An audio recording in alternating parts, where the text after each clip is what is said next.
Ji, according to question इसमें सबसे पहले हमने ये बता दिया गया था कि इसकी यहाँ से इसकी जो ये 28 सेंटीमीटर है, तो इसका जो मिड पॉइंट से इसकी दूरी 14 सेंटीमीटर होगा और इस पार्क से 3.5 मीटर चौड़ी एक सड़क बनी है। तो मीन्स 3.5 सेंटीमीटर और प्लस 14 सेंटीमीटर, तो ये 17.5 सेंटीमीटर इसकी यहाँ से यहाँ दूरी होगी। अब उसके बाद सवाल में ये पूछा गया था कि ये जो आउटर सरफेस है, ये जो रोड है, इसका क्षेत्रफल क्या होगा। तो हम लोग पूरे का क्षेत्रफल निकाल कर इस अंदर वाले का क्षेत्रफल घटा देंगे, तो हमें इसके ये जो ब्लैक सर्किल है इसका एरिया पता चल जाएगा। तो वही हमने किया है कि सबसे पहले जो डायमीटर था उसको रेडियस से कन्वर्ट कर दिया, तो radius d/2 is equal to 28/2 equal to 14 metre और जो रेडियस मिला वो 14 मीटर है। फिर रोड जो की चौड़ाई जो थी वो 3.5 मीटर थी, तो हमने उस रेडियस को 3.5 मीटर और जोड़ दिया, तो इसका जो एक न्यू रेडियस कैपिटल R जो हमें प्राप्त हुआ वो 17.5 सेंटीमीटर है। उसके बाद फिर हमने टोटल एरिया निकाला। हमने पूरे टोटल एरिया में से उस अंदर वाले इस एरिया को घटा दिया, जिसको जैसे देखिए pi r² for all region, pi capital R is known as R, ये R है और ये स्मॉल r है। तो पाई r² means total area manage this area. तो यहाँ पे हमने पाई कॉमन कर लिया, फिर एग्जैक्ट r² माइनस r², इस तरह से सॉल्व करके हमको ये आंसर 346.18 मीटर स्क्वायर प्राप्त हुआ है। फिर इसी तरह क्वेश्चन नंबर टू का ये सॉल्व हुआ है, जिसमें ये दोनों वर्टिकल था, हमने इसे हॉरिजॉन्टल में कर दिया, इसलिए क्योंकि इसे थोड़ा समझना आसान हो जाता है। बुक में भी हॉरिजॉन्टल टाइप में देता है। खैर, तो इसमें एक ऑप्शन था alternate interior angle. That's means ये जो एंगल है इस तरफ का वो इस एंगल के बराबर होता है, और जो इस तरफ का जो एंगल है वो इस एंगल के बराबर होता है। ऊपर का ये जो एंगल है, ये एरिया, वो इस एरिया के बराबर होगा, और ये जो इस तरफ का एरिया है वो इस तरफ के बराबर होगा। तो खैर ये थ्योरम है, इसे आप लोगों ने पढ़ा होगा।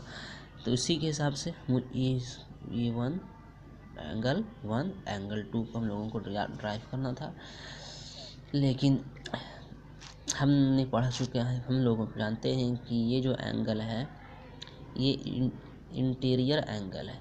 तो ये जो और ये तो अल्टरनेट, इसके अल्टरनेट एंगल है, तो वो जो एंगल होते हैं वो बराबर होते हैं, इसलिए हमने ऐसा माना कि angle 1 is equal to angle 2।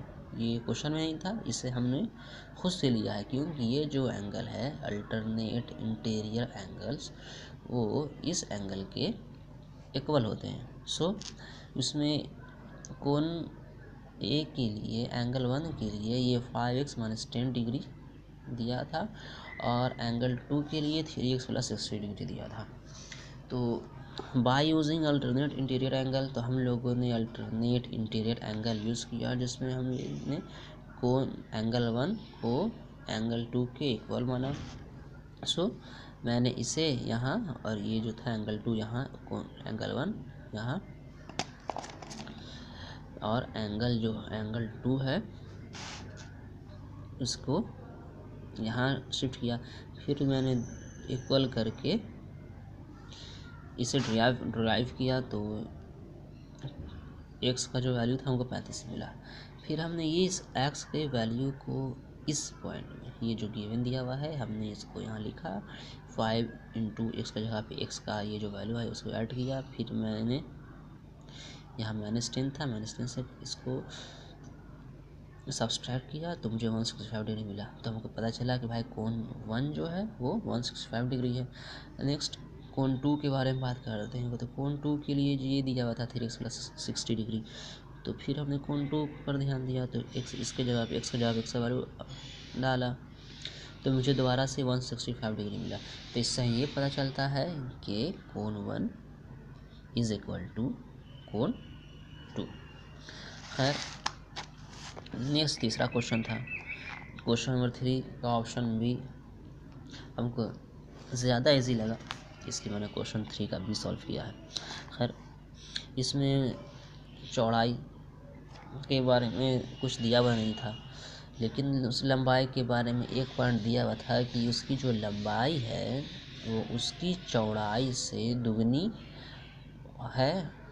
है प्लस 12 ज़्यादा है।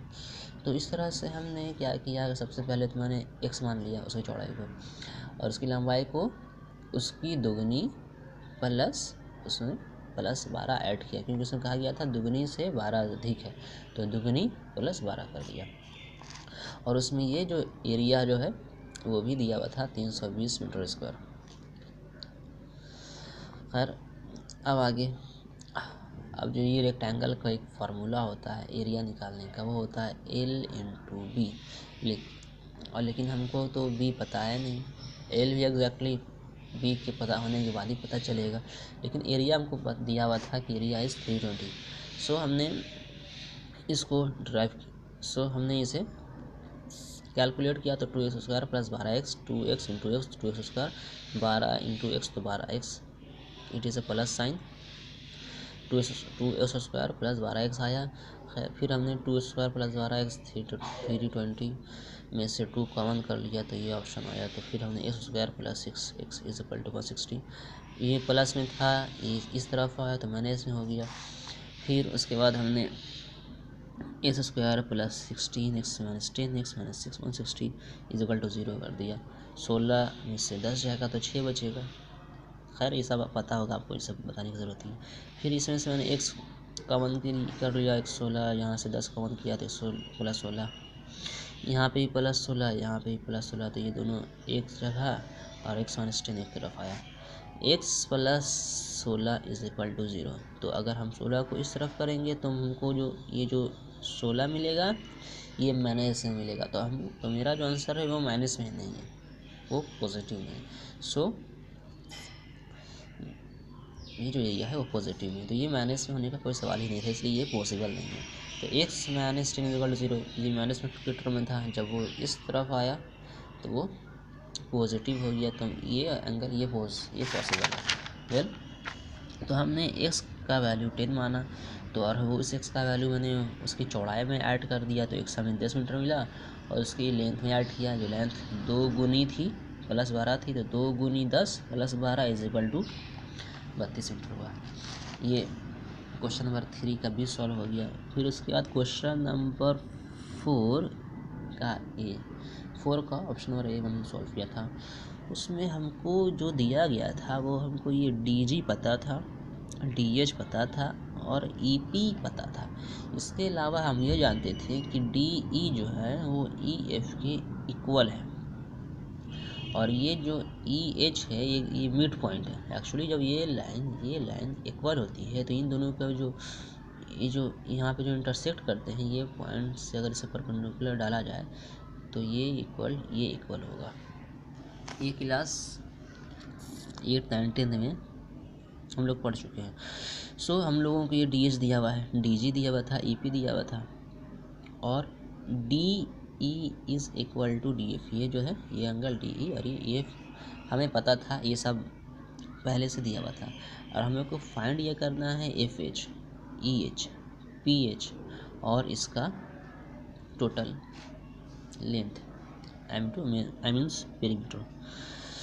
तो सबसे पहले FH हमको ये निकालना है। तो FH निकालने के लिए हम लोग जानते हैं कि ये एंगल के इक्वल है, और ये जहाँ पे इंटरसेक्ट करते हैं वहाँ से डायरेक्ट अगर एक परपेंडिकुलर इस लाइन पे लिया जाए तो ये 50-50 डिवाइड हो जाते हैं। खैर H जो है वो क्या है, वो मिड पॉइंट है ऑफ DF का जो मिड पॉइंट H है।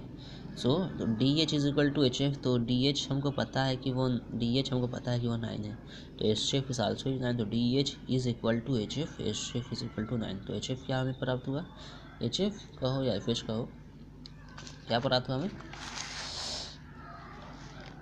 9 centimetre. So it is a, ये क्या हुआ, ये 9 सेंटीमीटर हुआ। खैर नेक्स्ट हमको EH पता करना है। तो सबसे EH के लिए हम लोगों ने क्या किया, पाइथागोरस थ्योरम लिया। एक बार फिर से देख लें फिगर, हमको EH निकालना है। हमको EP पता है, लेकिन हम P से H की दूरी क्या हमको नहीं पता है। तो इसको निकालने के लिए हम लोगों ने पाइथागोरस थ्योरम यूज़ किया। तो हमने DEH इस एंगल को, इस ट्राइंगल को लिया है। तो सबसे पहले तो हम ये जानते हैं कि भाई हम GH इज इक्वल टू 9 है और ये DG 7.5 है। तो G से E की दूरी क्या होगी वो अभी नहीं पता है। तो सबसे पहले तो वो GE की दूरी निकालेंगे। खैर तो सबसे पहले GE के लिए हमको D से E, खैर यहाँ देखो, तो DE जो है वो क्या होगा, DG प्लस GE, क्या होगा, DG प्लस GE। तो उसके बाद तो हमको पता है कि ये जो G है वो मिड पॉइंट है, DG प्लस GE, और इसमें जो E है वो मिड पॉइंट है, ये एकदम बीच का एंगल E एकदम, ये पॉइंट P ये मिड पॉइंट है। सो इस पे से जो लाइन इंटरसेक्ट करेगी ये इसका मिड पॉइंट कहलाएगा, मिड पॉइंट होगा। तो DE जो हमें प्राप्त हुआ वो 2 इंटू DG हमको पता है 7.5 है, तो 7.5 है सेंटीमीटर है। तो 2 इंटू DG 7.5 तो 2 इज इक्वल टू पता है 15 सेंटीमीटर होगा। D is equal to 15 centimetre. लिख लो 2 into 7.5 is equal to D 15 centimetre. So according to Pythagoras theorem, DE square is equal to EH square plus D square. हमको पता है कि DE square is equal to EH square plus DH square. तो इसमें दिया हुआ है, हमको अब फाइंड करना है EH स्क्वायर। तो इसके लिए हमने इस सिस्टम, इस वाले से इसको सब्सट्रैक्ट कर दिया। तो EH स्क्वायर जो है इज इक्वल टू क्या हो जाएगा, DE square, DE 15 centimetre, DH 9 centimetre है। तो हमने 15 स्क्वायर हमने आंसर कर दिया। तो EH is equal to 25 minus 21 हो गया। यहाँ पे स्क्वायर लगा हुआ था, स्क्वायर हटाने के लिए हमने यहाँ पे रूट लगा दिया। स्क्वायर हट जाता है तब जब इस तरफ स्क्वायर आ जाएगा। तो 225 माइनस 81 किया तो हमें 144 ब्रैकेट के अंदर मिला। इसके फिर 144 का जो स्क्वायर रूट 12 आया। खैर नाउ फिर हमें ये जो EH था, EH पता चल गया, लेकिन हमें फाइंड करना था ये PH। तो हम क्या करेंगे, EH जो हुआ मेरा वो EP प्लस PH। तो हम इस EP में से, हम टोटल EH में से इस EP को घटा देंगे तो हमको PH पता चल जाएगा। खैर तो फॉर PH हमने क्या किया, EH इज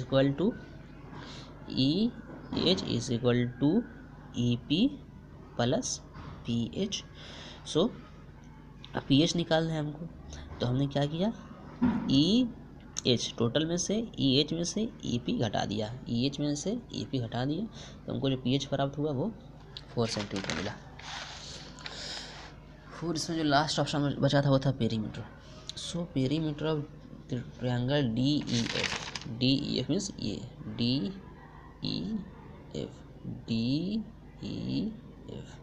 ये तीन एंगल है।